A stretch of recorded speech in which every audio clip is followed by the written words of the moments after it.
खगरात चंद्रग्रहणाचे वेध लागताच धार्मिक स्थळांवरील दर्शन व्यवस्था करण्यात आली बंद. संपूर्ण राज्यभरात आणि देशभरात आज खगरात चंद्रग्रहण पाहायला मिळणार आहे. या चंद्रग्रहणाचं दुपारपासून वेध लागल्यानंतर धार्मिक स्थळांवरील दर्शन व्यवस्था बंद करण्यात आली.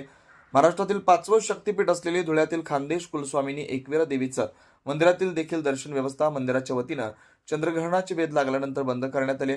आज संपूर्ण दिवसभर मंदिराची दर्शन व्यवस्था बंद करण्यात आली असून उद्या पहाटे 5 वाजता एकविरा देवीचे मंगल स्नान झाल्यानंतर मंदिर दर्शनासाठी खुलं करण्यात येणार असल्याची माहिती देण्यात आली. त्र्यंबक गुरु एकविरा देवी मंदिर ट्रस्ट आज सर्व भाविकांना कळवण्यात येते की आज चंद्रग्रहण असल्या कारणाने आज मंदिर हे ग्रहण असल्या कारणाने बंद राहणार असून 12-12:30 वाजेपासून तर पहाटे 5 वाजेपर्यंत तरी भाविकांनी याची नोंद घ्यावी ही नम्र विनंती